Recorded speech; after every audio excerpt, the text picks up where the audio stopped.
if you are,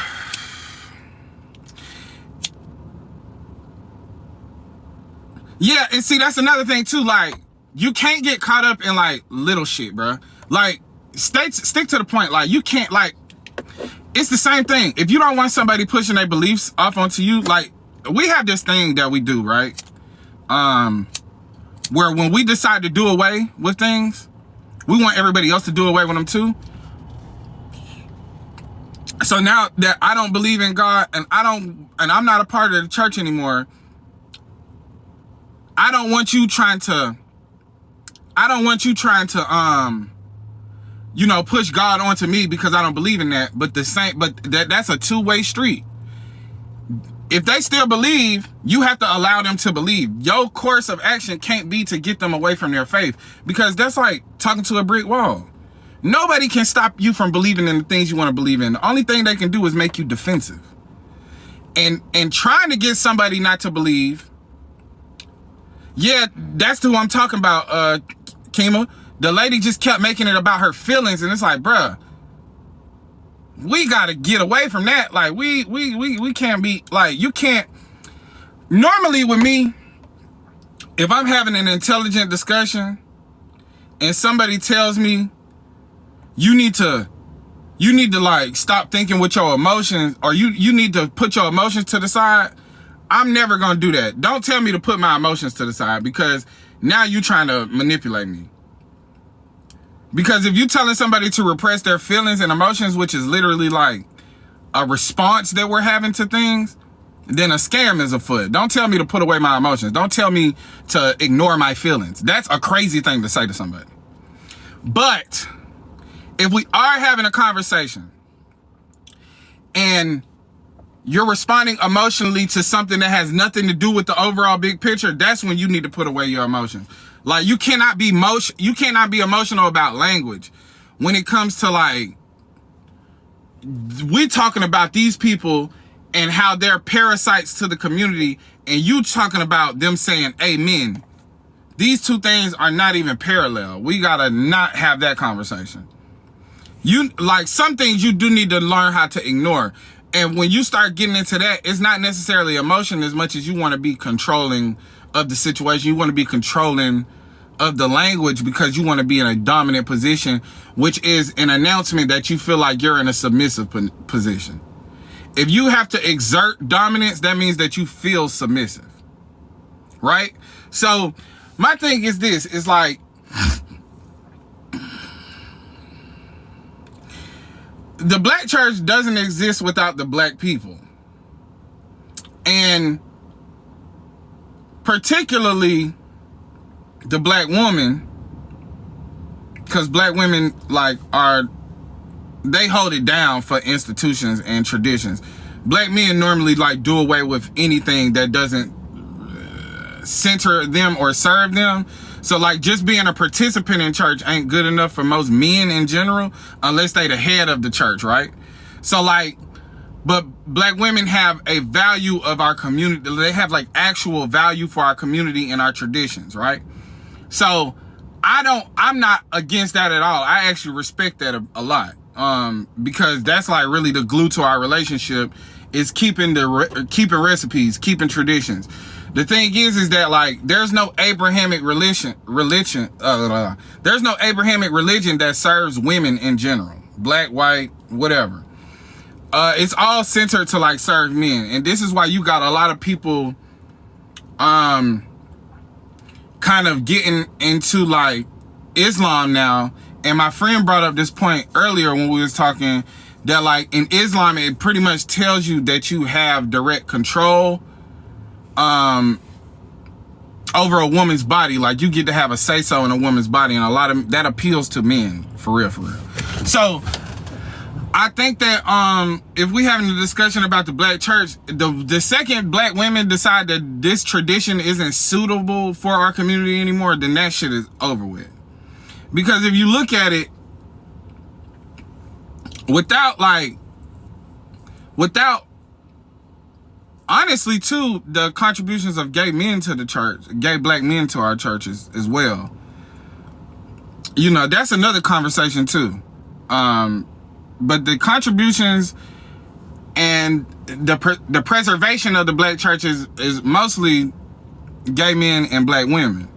And the only time you're going to see black men in the church is if they're in a position of authority, or if them niggas just got out of prison, or if them niggas just got off of drugs. And once they feel like they've redeemed themselves in the eyes of God, they'll go back to doing whatever they was doing before. But and this is not me, like, I think that niggas be thinking like I'm like, I be bashing men. And if you want to take that as like me bashing you, then yeah, I'm bashing you. But really what I want to do is hold you accountable, because we get away with a lot of bullshit.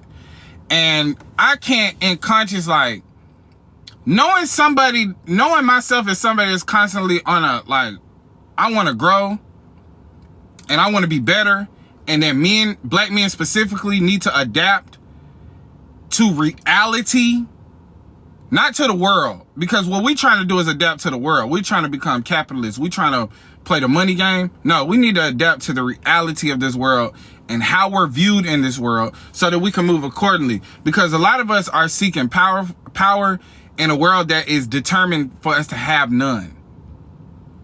And like I said yesterday, a lot of us seek our power through misogyny because we can't get racial gratification or financial gratification.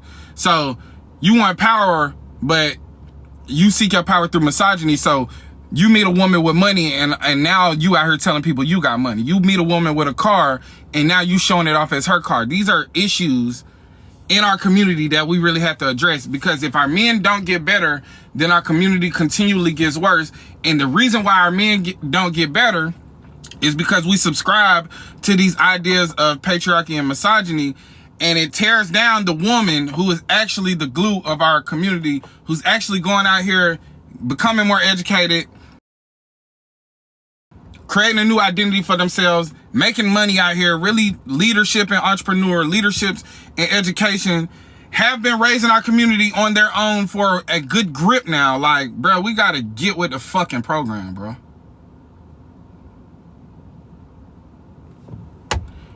Because you chasing this power that white men have, and you'll never have that. Not only will you never have that, but you shouldn't even desire that, because a lot of you guys' idea of freedom is your ability to indulge in debauchery. Like your idea of freedom is how much evil can I get away with? That is not real freedom. And we gotta get away from this mentality of like seeking power in evil, seeking power in like how much am I going to be allowed to get away with? Oh, they'll take down Diddy. They'll take down Diddy. They just trying to get rid of our black leaders. They take down Diddy, but they don't do nothing about this guy. You want the same ability to like produce evil in the world as white people have. That is crazy, bro. That's your idea of freedom. How much can I indulge in debauchery, bro? That's crazy, bro. That's not a flex, bro. That's sick. You're sick. White men get the rape. Damn, I shouldn't have said that word. I think that's gonna get my shit kicked off. White men get the R word. White men get the schmex traffic. White men get the murder. White men get to do all this.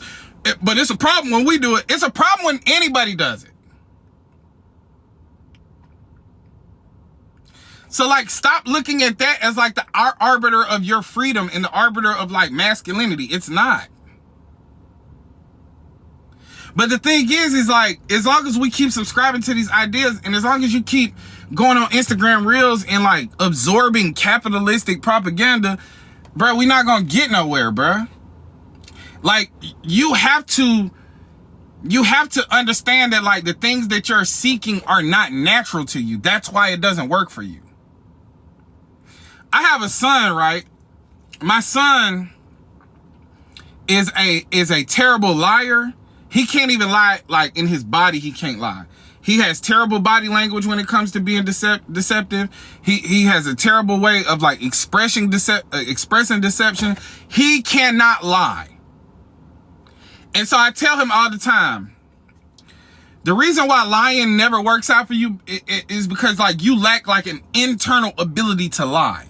That's not your nature. So evidently you was created to be a person that speaks truth. You're supposed to be somebody who tells the truth unapologetically. You're not supposed to be somebody that run away from the truth. Your body literally won't allow you to do it. And this is not something you can learn.